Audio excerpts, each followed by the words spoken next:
Welcome to Board Game Homies. Editor Angela here. If you listened to the first part of our podcast, you knew we split it into two. So this is our less formal introduction. Before we get into the goof and the gabbin', just want to appreciate that you're listening to a bunch of folks talk about their coast trip and all of the fun board games they played. They don't know that this is the introduction, but you do. And so let's catch up with the homies and what they're up to. All right, enjoy.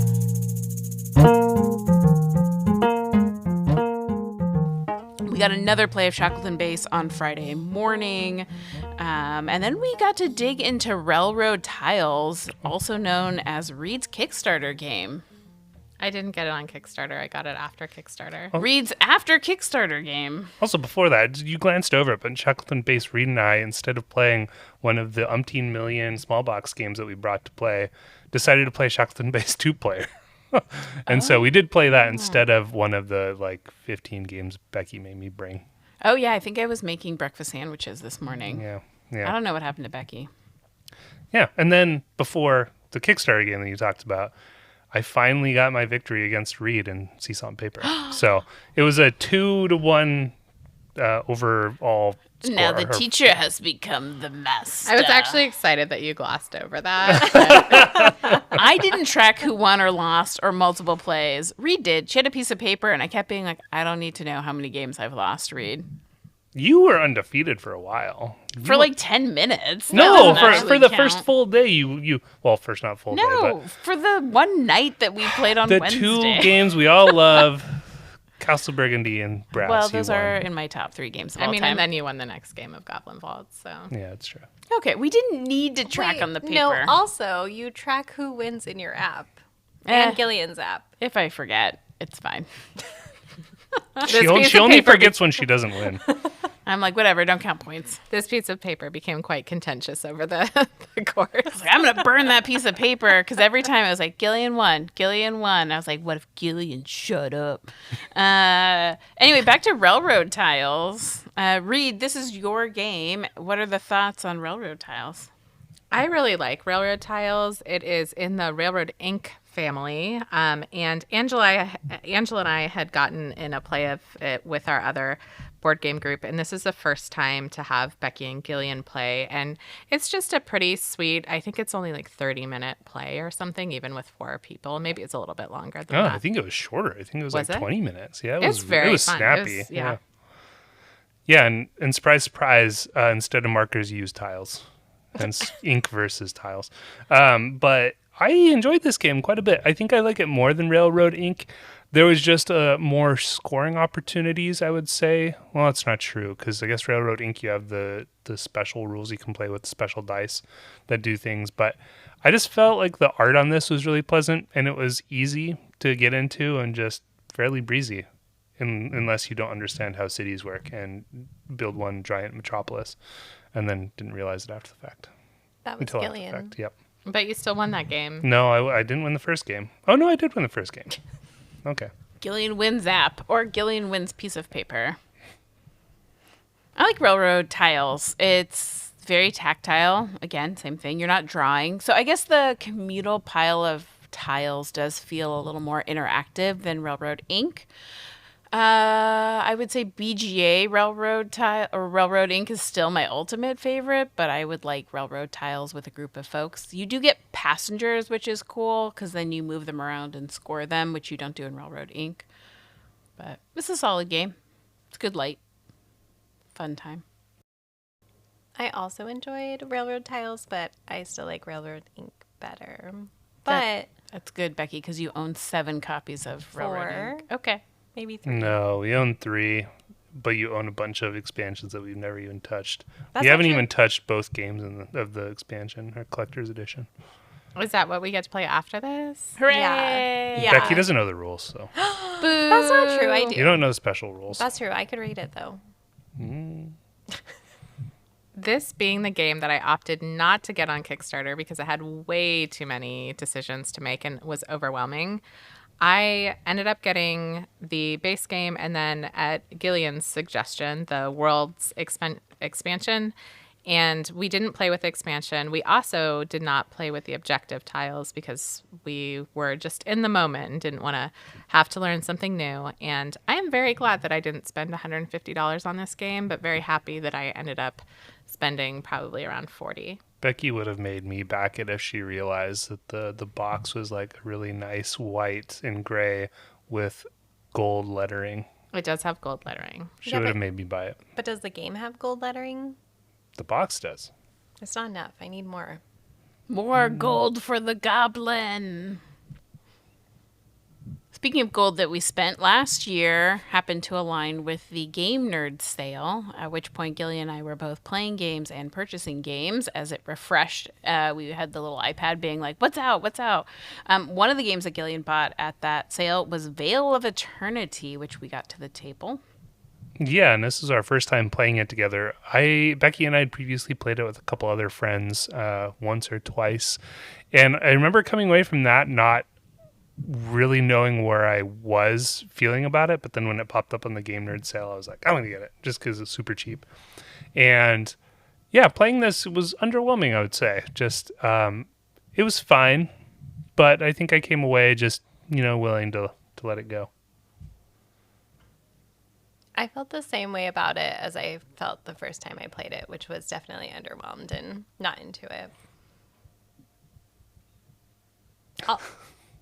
Also, weirdly, I ended up with a lot of the same cards, so maybe that's on me, but Yeah, they were the ones that I liked the most. Like it kind of reminds me of, not that it's anything like Magic, but like there are different factions that do different things, and so I feel like you're going to be attracted to a certain kind of mechanic. And so you liked the more aggressive fire ones, and I liked the pink ones, which were like, build up on the stuff you're doing all by yourself. Hang out with yourself. Don't bother other people. I thought the game was good. I wouldn't turn down a play, but I wouldn't necessarily own it. And I don't know that's the first thing I would jump to suggest to play to people. The mechanic I really did like was that to pay for the cards that you're getting, you can only have 3 tokens. And so that's either a 6, a 3, You could or have 4. 1. You could have 4 tokens. Yeah. And so you can overpay for a card because you only have a 6, and other cards will go off of that. And so I kind of liked that restriction of, hey, you only have so many tokens. You could have 4 6 tokens, or you could have 4 1 tokens, but you only get 4 tokens unless you got a fancy card like I did that I never used that let me have more tokens. And I thought I kind of liked the way that they played together. Yeah, and one thing I did like about it is that the tableau that you could build was size limited by the round. So in the first round, you can only have 1 card in your tableau. And by the second round, you could have 2 cards, so on and so forth until you get up to potentially the 10th round, in which case you could have 10 cards in your tableau. And so I kind of liked how that expansion happened throughout the game. But the game is all about finding synergies and cards that work to build an engine of some variety that you can exploit and gain more coins, essentially, to end the game or victory points. And so it was fine. Like, it's funny because a lot of people really love this game. It got a lot of buzz when it first came out. Man vs. Meeple, I know they really like it, and they're the ones that really turned it onto my radar. But yeah, after playing it, I don't think it's a game for me. I think some of the mechanics are interesting, but it also didn't really resonate with me. I have a hard time building engines, and it being the first time that I played, I wasn't familiar with the cards or what they did, and did not build a very good engine. And I would take it or leave it. Probably leave it. Funnily enough, I feel like that Vale of Eternity kind of reminds me a little bit of Furnace, in that you're still kind of bidding for the cards in a way. You're not paying for them necessarily to get them into your hand in Vale of Eternity like you are in Furnace, where you actually are paying coins or bidding money to get it. No, you're not. You have certain tokens you put on there to do it. So it's kind of similar to Vale of Eternity in that way. But I preferred Furnace over Vale of Eternity. So This might be one where the theme just didn't get me, and maybe that was, part of it. funnily enough, I feel like it's similar in how I felt about the game, it reminded me of Wondrous Creatures. Like it's kind of pretty, it's kind of nice, but it's not my aesthetic, not my type of game.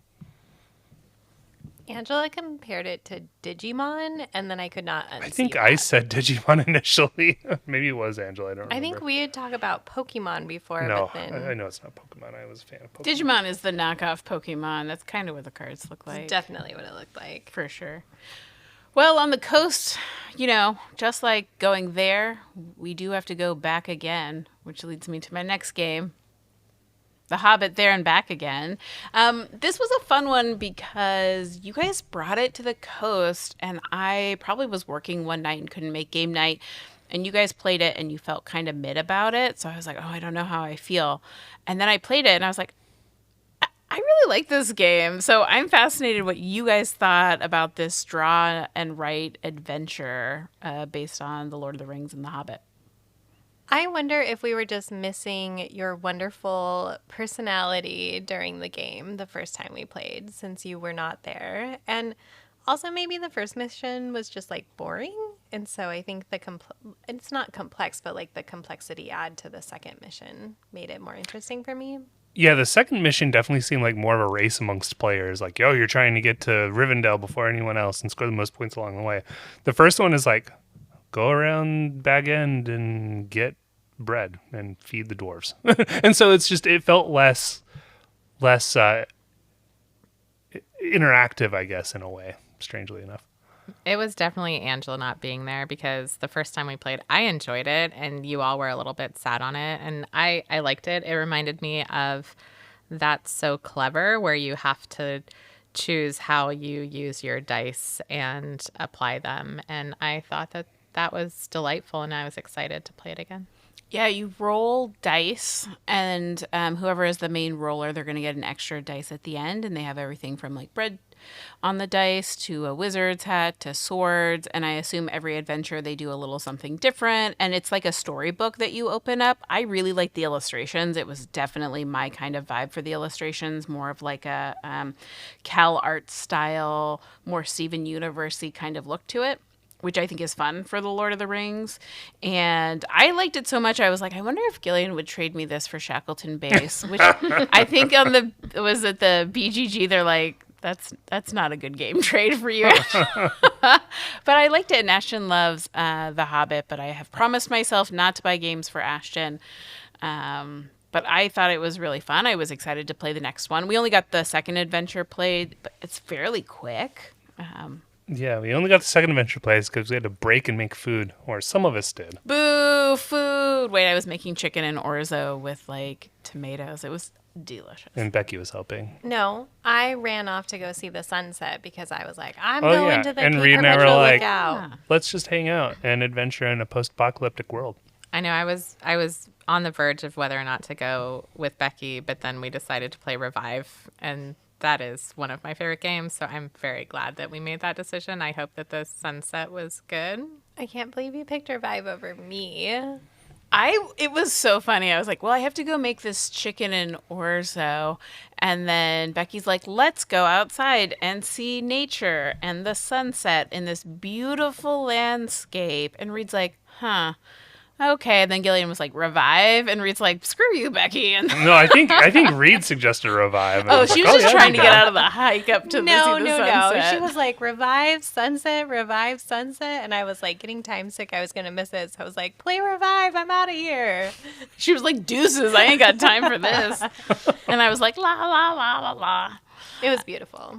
And it was a beautiful game. And it, Okay. which, Oh. I was like, Maybe for Gillian. there we go. I was like, I'm sure the paper says Gillian won. Well, we ate chicken thighs and orzo, and then we got to the table, a game that we had played for the first time, and actually the only time at the coast last year. We sat down and watched Rodney's video just to have a rules refresher, and we got Bus to the table. Wow, the rule book for Bus sucks. It is it is so cute, but it's awful. So the rule book for Bus is kind of like a pamphlet that you fold out and you read like you would a map of some variety or some pamphlet Like you a bus get. stop. Like a bus Yeah, stop yeah, pamphlet. yeah. And it was frustratingly similar to Jamaica's rule book, which is folds out like a treasure map and you have to read it. It's this big old thing. And so both I just dislike. And I was trying to refresh my memory on the rules and gave up. And I was like, let's just watch Rodney's video. Well, and it's not just the way that it's physically formatted, like the actual content is awful. I was trying to look up additional information or follow up on some questions we had, and I just was very frustrated. Yeah, and it was fun playing this again, but I feel like us going into it fairly cold may have affected my impression of the game, like this time around. But it was, I think the trick of the time action and freezing time was such a surprise the very first time we played it that this time around it was kind of intentionally used, which was a fun strategy to see. Yeah, this could have benefited from another play because I think our first ones were kind of rough in terms of like, wait, those people are getting off on this stop. Oh, I've totally screwed up my action because I didn't realize XYZ thing. So playing it more often would have been helpful. In fact, Reed and I tried to play it at a game night at a convention, and we were like, we can't read these rules. So I think some more plays would benefit it from this game. It's from Splotter, and I would say it's on the lighter side of interaction. Yeah, it is also one of the first, if not the first, worker placement games, or it's attributed to be kind of one of the first. And so that the age doesn't really show. I feel like it plays really well, like as a worker placement, and reminds me a bit of Pan Am, which I like. Yeah, very Pan Am vibes. Yeah, it's same kind of action. You walk through in sequence the actions, see what resolves first, who does what first, who gets what. Very much like Pan Am. That said, comparing the two, Pan Am I think is easier to digest from my brain. I was like, wait, there is no bidding. There are no pieces. Yeah. Well, Saturday morning rolled around. I think I got in a delightful run and made some pancakes, and the rest of you guys got some Barenpark to the table. How was this polyomino bear adventure? First off, I want to frame this. Reed first played this online.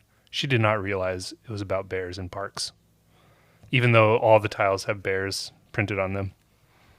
When I play on my phone and it's itty bitty, you can't really see that there are bears. It is called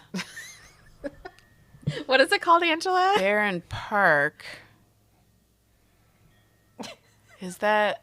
Which is German for bear park. I don't know if that's actually true, but that's my guess. I mean, Cascadia I could understand because you're like, that has bears in it. It's called Cascadia Yeah, Park. you would think it's a subduction zone, but it's not. You know, in Reed's defense, Yeah, sure. the artwork could be better. Like the panda tunnels, I had no idea there was a panda there or it was a panda house. It just looks like a tunnel. So I thought it was like a construction tile because there are construction tiles that you're building over. But I was like, okay, that's weird. Becky, did you think there were bears in this game, though? Yes, Oh, because okay. you're making bear statues and there were other bears, like polar bears. They were very obvious, but I just Very thought it was obvious. Hear that, Reed? I just thought it was a generic zoo. I didn't think that it was focused on bears. Anyway, Different types of bears. it was much better playing in person than on BGA. It definitely helped me, well, at least to fully understand the game. Like, I feel like now I would have a much better play on BGA. But it was cute. I'm curious what setup will feel like when we play it the next time. It's nothing like extreme, but we put everything in individual bags for the most part, or like 2 sets in a bag. So, I don't know. We'll see. we did have to punch a little bit for this game. I had thought I punched it, but I did not punch the whole thing. Wait, you punched half of it? How does that even work? That's You a get like great distracted? question, probably. She only punched the bear statues. Everything else. Is that when she realized it was about Yeah. bears? Okay. Wait, it was actually a lot of punching. Reed only punched like 3 things and let you do the rest. I was just slow on my punching. That's why punching is not my favorite part of the game. But I really enjoyed Barenpark. It was my first time ever playing it. I never played on BGA. I remember kind of around the time it first came out that it got a lot of buzz in that people really enjoyed it. It was a pretty straightforward tile placement game, pretty simple. From what I recall online, people said that the expansion for it added quite a lot to it in a good way. So I'd be interested to try the expansion. But, we've only played it once so far with the base game, so I want to give that a go more frequently. I thought it was a delight and kind of exactly what I want out of a polyomino. You put a tile on your board, you cover something ideally, and then you get a tile that is something depicted on what you just covered. And it's just this fun act of playing it. And I thought it was a sweet game. Even though I really like the animal meeples in New York Zoo, I didn't really like New York Zoo, but I think this game is better than New York Zoo. This is not the way I wanted to say it, so sorry. But anyways, She's saying New York Zoo was unbearable. It didn't Whereas have this one's enough bears. bearable. Yeah, This one's bearable. exactly. yeah, exactly. I don't remember New York Zoo other than Angela like squawking what every animal did during the game and commenting on penguins and flamingos and whatever else was there. So I forgot that was a polyomino until you just reminded me. And I know, I'm sorry that I did not remember that, but I fully loved Barenpark much more than New York Zoo as well. My squawking is because the animals have babies, and so they have to fall in love with each other and then have a baby, which is awkward. But it's a Uwe game. He loves a baby. He does. He does. Anything that makes babies, Feast of Odin. Oh, yeah. I never focused on animal breeding as a strategy in that game. Becky, Yeah. you did. Yeah. Sometimes they have babies and sometimes you eat them. Yeah. We got to play Acquire next, which we had played. Becky, Reed, and I had played a few weeks before we went to the coast without Gillian. So this was Gillian's time to play Acquire with us, and didn't hit the top of his love for the weekend. I will say this day was very much colored by my attitude. I was not in a great space that day. So I want to give Acquire another shot, but yeah, in the moment did not hit well for me. It came away, my first impression is that it's very much a rich get richer kind of game. And so it was hard to come back from failing at acquiring businesses, hotels as they were. We did talk about this one. There's two ways to play this one. The original, this game came out in 1954. 68 or 7. 62. I'm not sure when. It's Sid Saxon. It's one of the OG strategy games, and you're buying hotels and buying stock, so variable market of stock, which I enjoy, a variable economic market. You buy stock, you sell stock, but in the original edition, no matter the player count, you only pay out the people who have the highest stock in the acquired company if they are the top two people. So the person who has the most stock and then the second most. They've revamped this for a new edition that has Tycoon mode, where you pay out the first, second, and third person who has enough stock. And so if you find yourself on the short end early on of not being in those top, you then find yourself at a deficit of money. And unlike something... the railroad game that we play, Irish Gauge, you cannot initiate a stock buyout unless you place a tile, and the tiles are random. In Irish Gauge, if you're running out of money, you can initiate a stock purchase, or not a stock purchase, but a drawing of the goods titles, a dividend kind of piece. So, and you can't do that here, so it makes it really hard if you fall behind.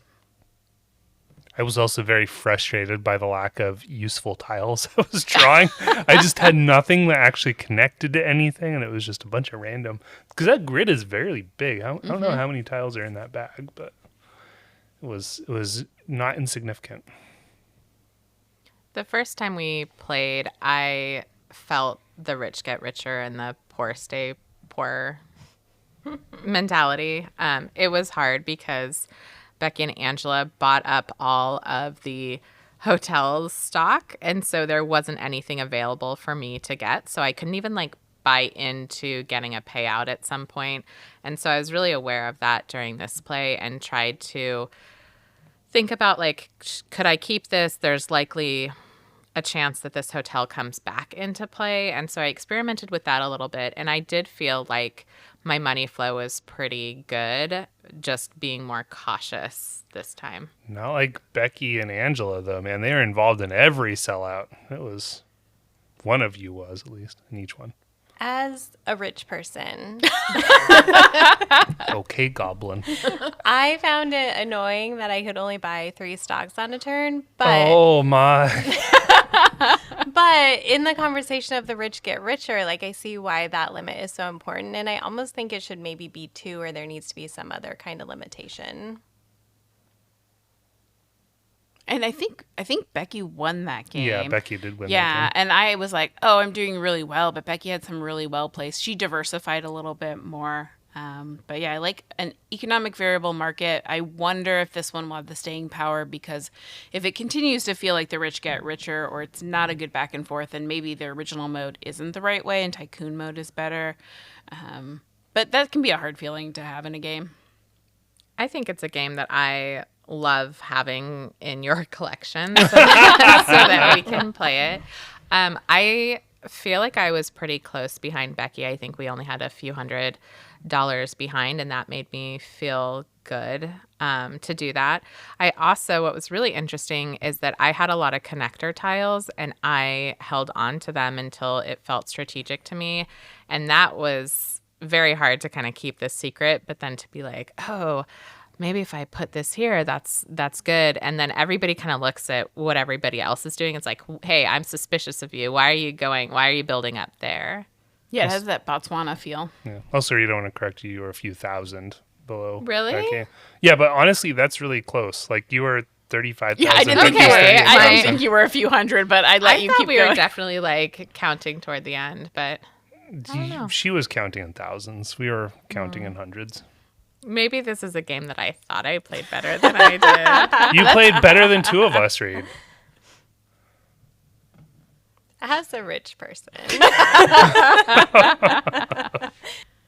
Speaking of rich people making the world more terrible, or maybe that's just me and straws, we got a game of Daybreak in. Gillian was out and about doing something for this one, so it's just me, Reed, and Becky. How did it feel trying to save the world one more time? Ugh, this game is so depressing. We did not save the world. It was so bad. We died. Yep, there's a big L written on my scrap of paper. I love Daybreak. I love the tags. I play this game solo a lot online. And this was one where I definitely needed a refresher because we hadn't played it in a long time, like maybe 6 months or so in person. And there's just so many fiddly things with how to end the round that it was a little halting in that way. But I still always will play this game. I love it. I really like this game as well, and I wish we had ended up playing it a second time, but it really is depressing, and it just is too real, and I do struggle with that part. But also, I really like this game. We didn't talk to each other at all, hardly, and I think maybe that's where we failed. Yeah, the different groups need to communicate to fend off global warming. That's true. Not me in Global, America. America. Climate change, rather. I was annoyed that Reed had so much dirty energy. It was really irritating. As the global majority, Becky, I'm fighting against you wealthy people. No, Angela, you were Europe. No, it was America. America. Oh, Becky, you were Europe. Yeah, I was Europe. Becky's like, I had to help you, and she resented me for it. I was pretty full of myself with all of my clean energy. Yeah, this game would have benefited for some more plays. I think it was the choppiness of the play that made me like not vibe with it as much in this last round. We got on a kick of playing it and trying to beat it. I think because we felt like failures for repeatedly letting the earth turn into a raging ball of fire.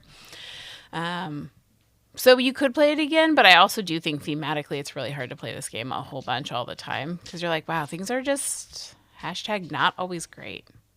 Speaking of that, we should really play Hegemony soon and be sad about it. We should. I don't know if that made it onto our top list, but I feel like I'm really narrowing that list of unplayed games down. So here she comes. I think Hegemony is on our games to play this year. Although, again, if we're struggling with Daybreak, which I do think has some hope in it, and then go into like the caste system of our society, that also might be really depressing. Hey, man, we're going to play it at the midterms.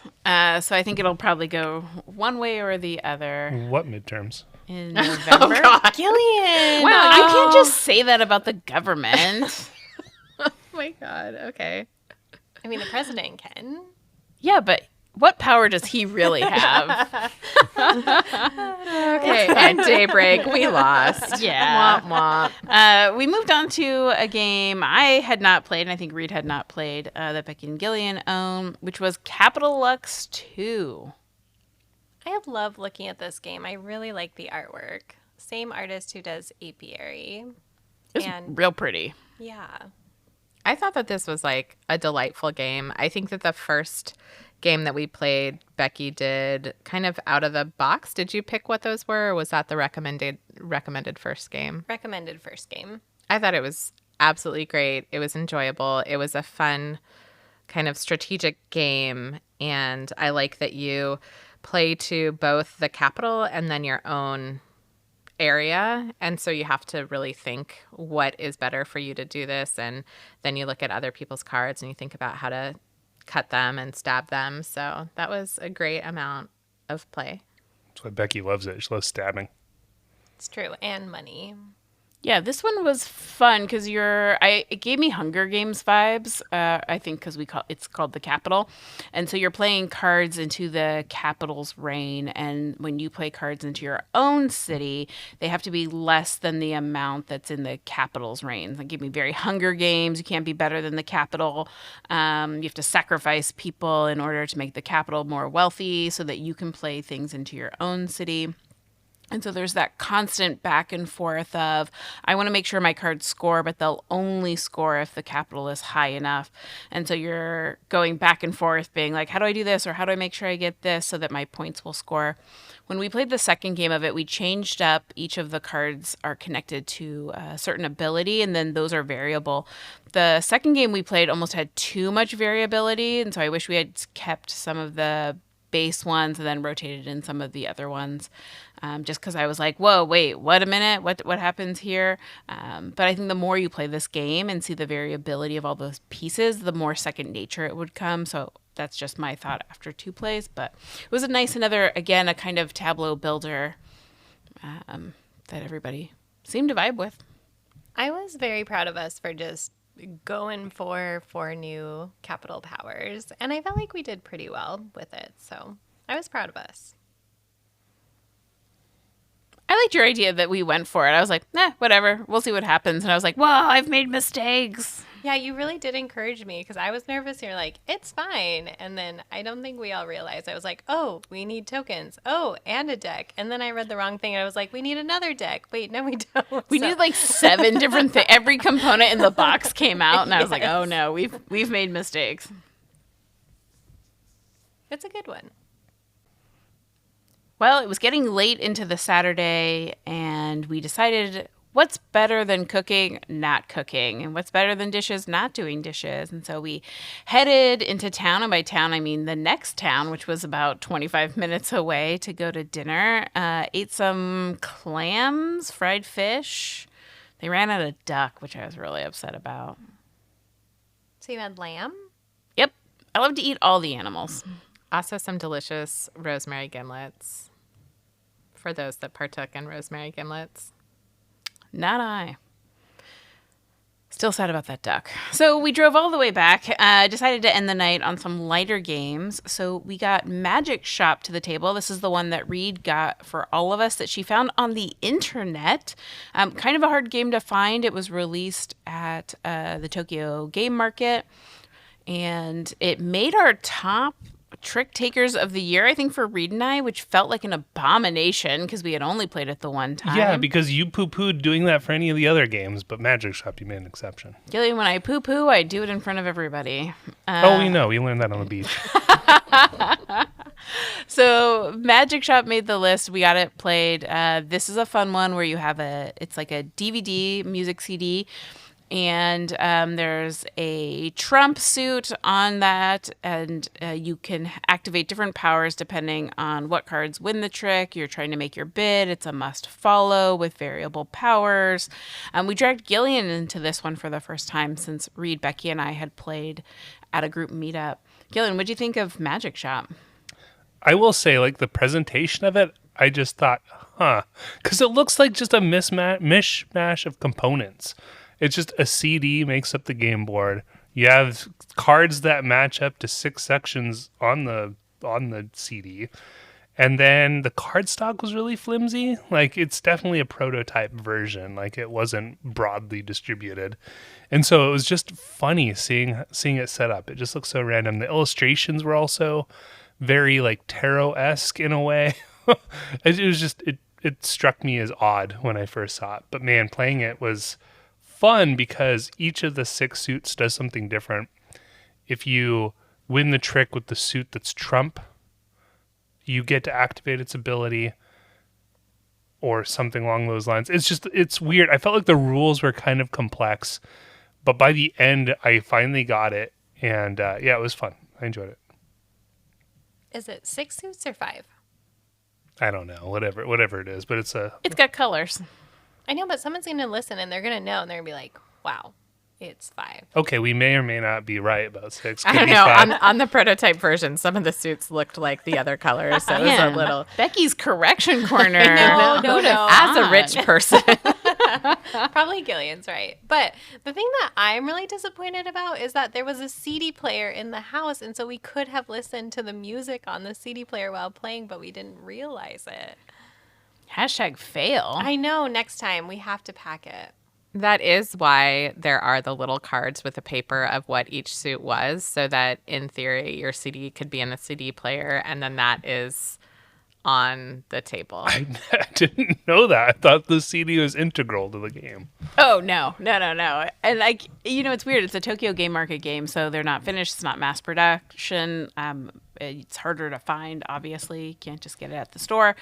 I really like this piece of when you win the trick, you get to decide based on the colors that there are. If you win the trick, you decide what of these powers you're going to activate, and you can say, okay, well, it's free if I do the card that I won with, but I'll take a greed token from, like, I'm greedy for more magic at the magic shop, and so I'll choose the color that Gillian played and activate that special power.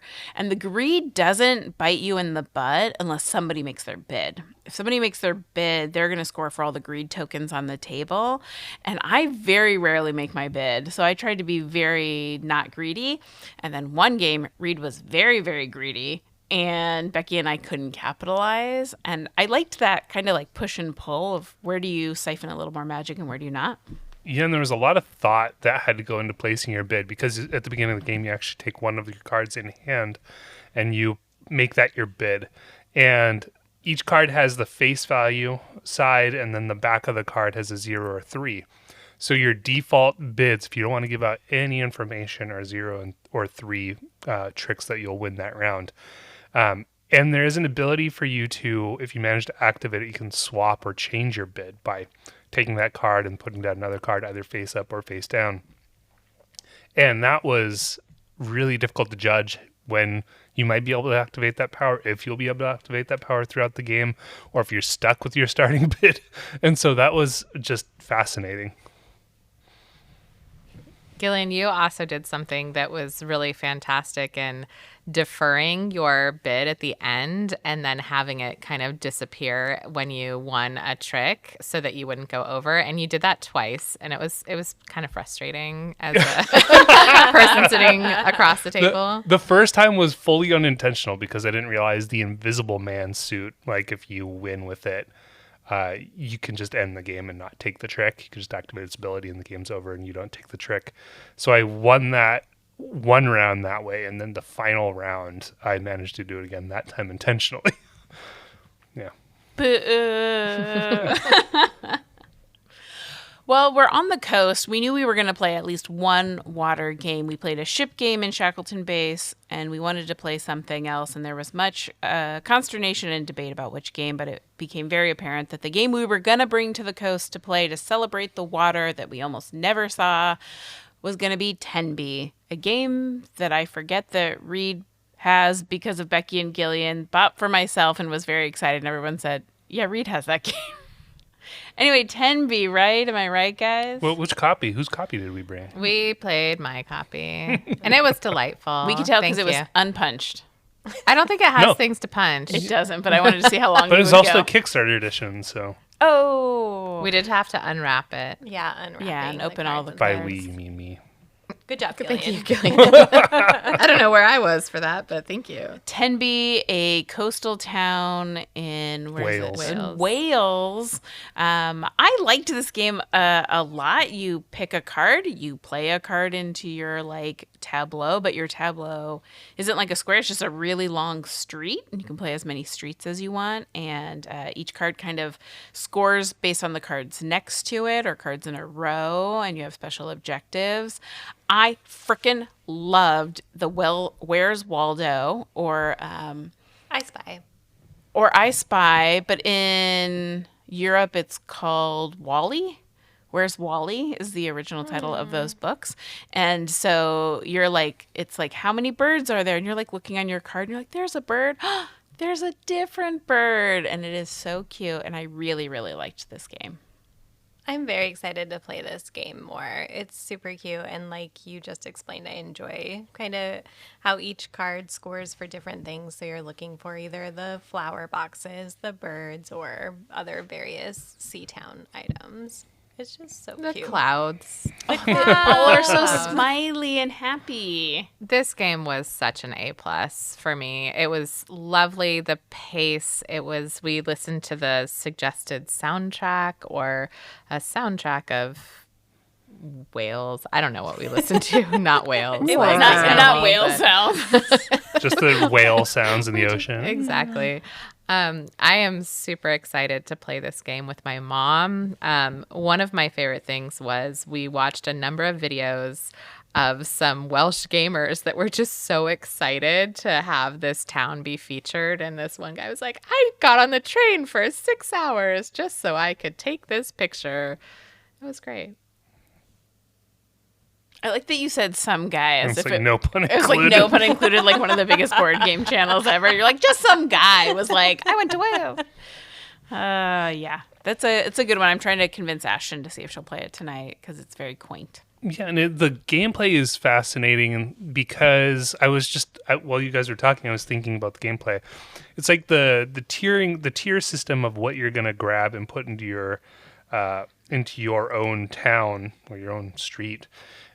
Is somewhat reminiscent of Star Tycoon because it's that same tiering system of like 1, 2, 3, but they're different buildings in this case or sections.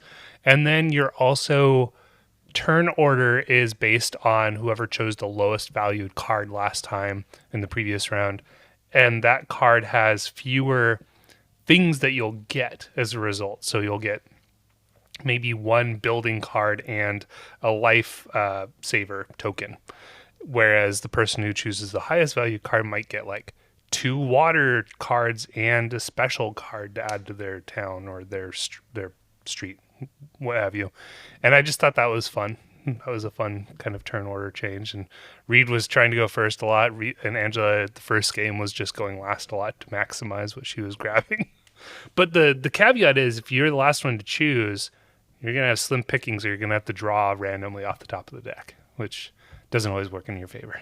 That happened to me a lot in the first game, and I ended up winning the first game by kind of a lot. And I think that was because I focused on objective cards, and then I was able to just, hope to get a random card. I also had a lot more streets than you all did. I think I had 4 or 5 streets in the first game, and you all had very, very, very long streets. And so the combo of multiple streets that were finished and going after the objective cards worked out well for me. Did you win the second game? I did not lose it by very much. Gillian, do not check that app. You lost by $1,000 again. I also found ending your streets very difficult because ending your streets will often give you more points for your objective cards, but there are few good end street cards. Yeah, that was the first game I ended all of my streets too, so I had them all complete. That was great. I just wanted my streets to keep going and my wharf. You have a street or a wharf. Sometimes you have a street, wharf, street, which is fun. But I just like putting the little cards and seeing them together. I didn't even care. Who about got anything. the? Was it a walrus or an otter? Who got that I card? don't know. I don't think anybody got it. Oh, We it just was threw it in so the trash. cute. Yeah, he died. Oh. He was very cute, and I had hoped that he was going to be mine. Much like the walrus, our time was coming to an end, and so we decided to set up a game the night before and then hurry up, clean the place, pack everything up so that in the morning we could be bright and chipper and throw the stuff in the car and get to the games, which was very important. So we finished on a couple of games, Clank, Botswana, and Skull King. Any final thoughts on our final day about these ones? My note here is that it was the second time that Clank was a tiebreaker for the win, and I think it was between me and Angela. Yeah, It's See? rude. Wait. Did Reed win that one? She did. She did On on a the tiebreaker. Because you didn't grab the 5 and run. I had a backpack, Oh, I think. yeah. I kind of You grabbed the 5 and then you got the backpack and then you collected another artifact. I know. I think I got the bananas. I should have been like, oh, you had the 2, so you only count the first one. Should have been the clarifying tiebreaker. Says Angela. Hashtag not bitter. Very bitter. No, it was funny. The Clank Catacombs play, we were debating on what we were going to play in the morning. And originally we were thinking Shackleton Base. And then I said, what about Clank Catacombs again? And everyone was like, what? And we played it and it was fun. And this game is the game where nobody went into the underworld, even though we were playing I with the think underworld Becky expansion. dipped her toe in.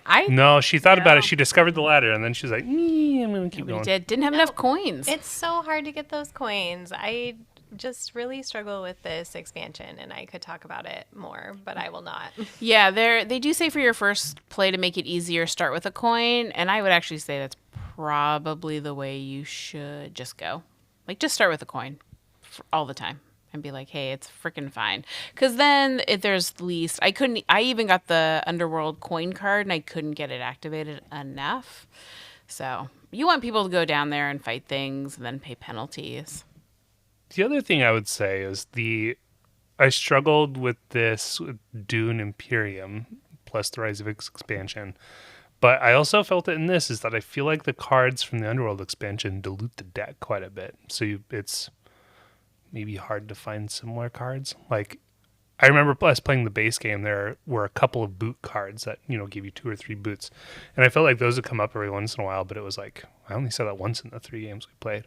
Yeah, and the way the game is set up is that you do put the expansion tiles that you flip over in the top 10. And then I made a mistake and had to, move a tile. And then I realized I had shuffled the tiles, which then moved some of the ladders around. But I agree, when we played the expansion for the first time, I hadn't thought about the delusion of the deck, so we decided not to play with the actual tiles for the Monsters and Myths expansion.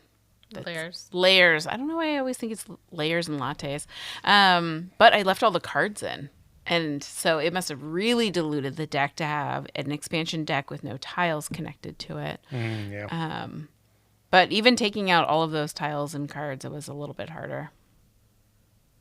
I'm so glad we got to play Skull King. I really like that game and also don't like it, but mostly I like it. I liked it a heck of a lot more than my first time playing it. It was only my second time playing it on the coast. That's weird. Yeah. It was also funny because Gillian's like, wait, what beats a what beats a what? And I was like, I don't think Skull King is this hard, but there are a lot of substitutes. I think because we play it so much on the internet now, too. Yeah, but it's like this beats that. It's like rock, paper, scissors. And I just didn't get that because it's not something I'm familiar with in a trick-taking game. I definitely had to look at the card to, like the player aid to be able to determine, okay, what does a mermaid mean or be, what doesn't it? But when we played Skull King the first time, that was before we went on a binging journey of trick-taking games. And so I think it was earlier in that. And I think we definitely understand must-follow trick-takers at this point. Also in Skull King, did you know if you collect all 4 of the mermaids, you immediately win? No, Becky's so excited. That's not true. Oh. Yeah, because there's only one mermaid. No, there's There's two or two. three. Okay, maybe 2 mermaids. Wow, Angela. Sick burn. So normally we start every episode with our joy games, and we're actually going to end this with our coast joy. We'll go around. What was bringing you some joy on the coast in this fabulous coast trip that we took to play board games? What was bringing me joy was really revisiting games that I had either a poor or good first impression of, and after playing them again, my impression changed. Two in a positive way. The first was Skull King. Like I said, I just didn't like the first time. Second time, I enjoyed it more. The Hobbit there and back again, as Angela said. The first time Becky and I played it with Reed, I was not a huge fan. I was a little disappointed, but came away from this time liking it more. And then the last one is the Vale of Eternity, where I wouldn't say I was very high on it initially, but playing it again, I did reaffirm that I definitely don't need it in my collection. I have two things. First, I'm really glad that we played multiple games on our last morning there. I was really proud of us for like packing and cleaning beforehand because I was really sad about leaving. And last time we didn't really play games on Sunday. And so that made my heart happy. The other thing is that we didn't sit in our usual spots. And we had some really big conversations about it. And so usually it's Gillian, I sit next to Gillian, Reed's across from me, and then Angela sits next to Reed, who's across from Gillian, right? And so it's the same at our house and Angela's house, except technically the like directions are different, like the like north, we face a different way or whatever. Actually, no, I looked it up, it was the same. But Reed kept yelling that just Angela and I were in the wrong spots and that we needed to trade places. And we drew different diagrams. Like I pulled up maps to look at like which way is north at each house. And we talked about it a lot. And it just was hilarious. Gillian, who was sitting in the wrong spots? Angela and Becky. Exactly. No, I not rest at all. my case. No, because the final conversation we had, Angela and I made you go sit in the spot that across from me, and then you were like, "Okay, maybe this is also okay." It just, maybe it was that I felt natural sitting next to Angela. Yeah, exactly. It also felt like two dumb people discussing it, and me watching from the other side being like, I think they might be dumb. The amount of brain energy must have been more than some of the, like, it was like a mini game. And I was like, Gillian, don't get dragged into their See, stupidity. instead of learning rules for the game, they decided to debate who was right and who was wrong about the table placements. Not good. Well, whatever happened, I still got to look at the ocean That's all what week. We matters. did not change spots. No, thank goodness. I don't think they cared. I don't know. I kind of liked where I was because I could sit up or I could stand up and then just lean against the couch. That was kind of nice. I didn't care. I saw the ocean a lot. I just want to say one more thing. When Reed and I were talking about like which spots we're supposed to be in what house, the diagram she drew up first were 3 rectangles, one for my house, What? one for the table, right? She drew the 3 tables, our house, Angela's house, and the coast. What? And no, hold on, let me keep going. Sorry, Reed's laughing. It's making me laugh more. She wrote an R in the same spot on each rectangle to be like, that's my spot in all 3 houses. So if I still think you're right. if I was to circle it back, you've now gotten literally a taste of what it was like to be on the coast and watch 2 idiots draw in a circle, laughing to themselves about the dumbest things. Rectangles. So when you think about losing to them in a board game, just know that it irks me because they were like, la, la, la, la, la, la. I hate you guys so much. What was bringing me joy, other than ridiculing both of you, was the amount of games we got played. I think the last time we went to the coast, we felt like, I think maybe because we had played Clank a lot, or maybe because we took more breaks, we were really focused and we got a lot of games that we brought played.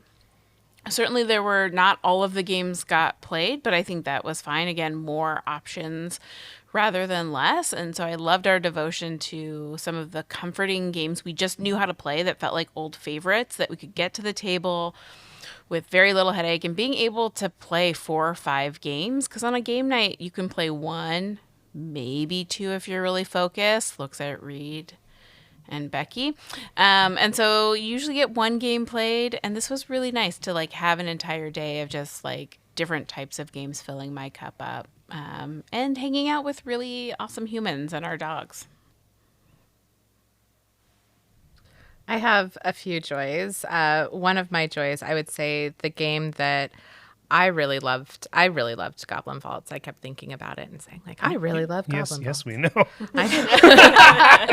For those of you that weren't there, I continually said I like Goblin Vaults. I loved that a lot of the games that we got to the table are games that I own. So I'm so excited that I own Tenby and Barenpark and Shackleton Base, which I had no idea what to expect. And I'm very, very excited about that. Also, she is definitely not listening to this podcast, and definitely, even if she were, would not make it this far. But my mom made us a bunch of cookie dough balls. And so throughout the trip, my joy was also Becky being like, I can't wait for cookies. I can't wait for cookies. But then baking us all cookies that my mom had prepped for us. So shout out to Becky and my mom, and Angela, I think for breakfast on the last day, made some cookies. Man, we had breakfast cookies. It was a delight. Your mom was the real champion of the day. Also, I loved, my other joy is eating all of the chips on the first day. And Reed had only brought 1 bag of chips because her kid ate the second bag. So then Reed being like, we don't have enough chips, then brought like 6 bags of chips, with which we then did not eat any of those chips. So shout out to Reed's family eating a bunch of chips afterwards. Didn't you have to buy like some weird salsa from a hardware store on the coast? Oh yeah, the salmon dip that Becky and Angela brought back, which Angela did not partake in that, but Becky brought back some salmon dip that you bought at a hardware store. Yeah, we needed a crusty loaf of bread to go with the pot roast. And so Angela and I walked into town. We went to the bakery that makes bread. And they're like, oh, we don't make bread on this day. Sorry. Like, try the Mercantile. And we're like, okay. And so then we went over there and we walk in and all we see is hardware. And we're like, and a group of older ladies, Gavin. But we're just like, what? Where does he keep the bread? But the ladies were gabbing by the bread, and so they had fabulous dips. It was from the restaurant next door. They have a portion that they sell at the hardware store. That was a delight. Much like a Hobbit, we have to get our crusty loaf on. One of my other joys was a conversation I had with Becky, or listening to Becky talk at me on the way home, because she was like, what would I do differently? I need to make notes for next year on what I should or shouldn't do and when I should do them when we go to the next coast trip. And one of them was, don't get coffee before a 2-hour car drive so I don't have to pee like on the way. No, this happened both times, and literally I wrote, do not get coffee from Dream Machine on the last day, because I ended up having to use a porta potty outside of a gas station in Naughty. It was awful. That's a different mini game. No, so I was like, it's either coffee or the porta potty, Becky, and you need to remember that. I don't think she is going to remember, and I'm delighted by this for next year. No.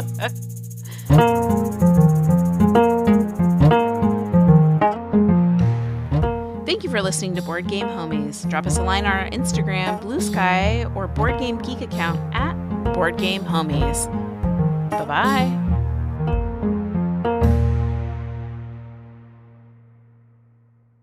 Speaking of animal breeding, Whoa. I saw recently that they actually captured for the first time on video snow leopards breeding. It's a very quick act. I know, it really is. It's just like, they're done. It's like, okay. No, that's God. No, that won't stay in. That's just That's the new us, Uwe for Rosenberg game, snow leopard breeding. Don't put it past that man. He's like, I like peas and I like animals.